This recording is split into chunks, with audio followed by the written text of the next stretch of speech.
Medicare is health insurance for those folks that are over the age of 65, or when they turn 65, they become eligible. There are some situations where a person can be on Medicare under the age of 65 if they've been on disability for 2 years, but it is health insurance for senior age folks.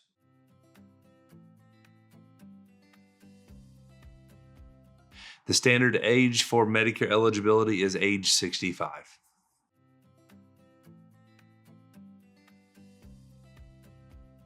If someone plans to work past the age of 65 and they may be eligible for employer coverage, this is a big subject, but many times if people are eligible for Medicare, they may think that I need to go ahead and sign up for it.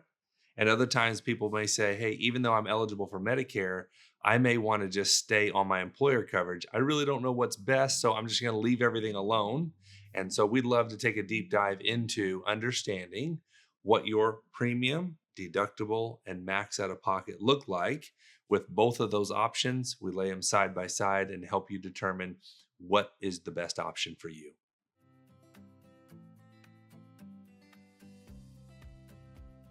When a person is getting ready to turn 65, as long as they are not on a HSA or they have a health insurance plan that has a health savings account, better known as an HSA, they would want to go ahead and sign up for Part A of Medicare. Part A is free.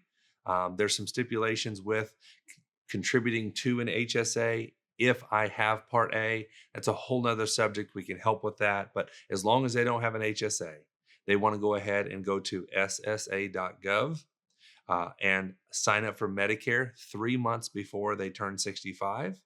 And when they hit that button that says apply for Medicare, at that time, if they're planning to stay on their employer coverage, they're going to just be selecting Part A. They do not want Part B at that time yet.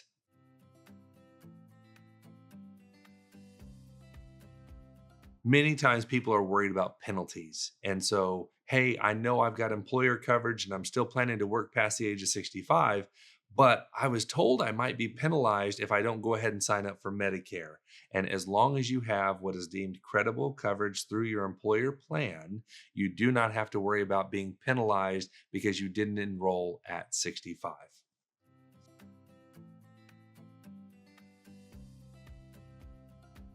So the initial enrollment period can refer to two different time frames. One can be 3 months before turning 65, the month of your birthday, and 3 months after. That can be your IEP, initial enrollment period or initial election period.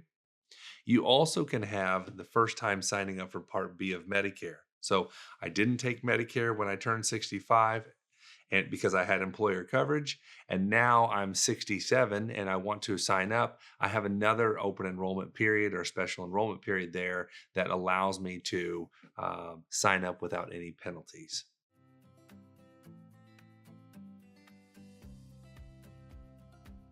One of the biggest mistakes that we see on a regular basis for folks that are getting ready for Medicare or getting ready to turn 65 is number one, they don't start soon enough.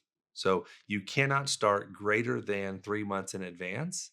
But unfortunately, Social Security is slow with everything that we try to do. And so at that 90-day mark, 3 months in advance, you're trying to get the ball rolling with what forms Social Security needs or what applications Social Security needs to be signing up for Medicare and these different parts, knowing that roughly 4 weeks later, you're going to be getting your red, white, and blue Medicare card.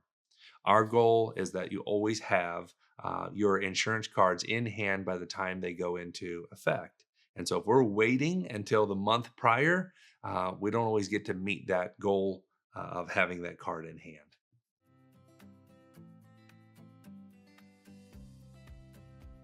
The number one thing people should consider if they're going to delay taking Medicare is to just take a very healthy deep dive into what does the coverage look like that I have now? Again, premium, deductible, and max out of pocket. And how does that compare to if I took Medicare? I say this all the time. People don't like insurance because they don't understand it. And it's our job just to add clarity to that subject where you can make an informed decision. So many times it's like, gosh, I don't know what to do. I've heard what we have is already good. So I'm just going to stay on my employer plan. And half the time, that's a great solution. Half the time, it would be better for you to go ahead and take Medicare. So we help do that apples and oranges comparison so that you can make that decision with confidence.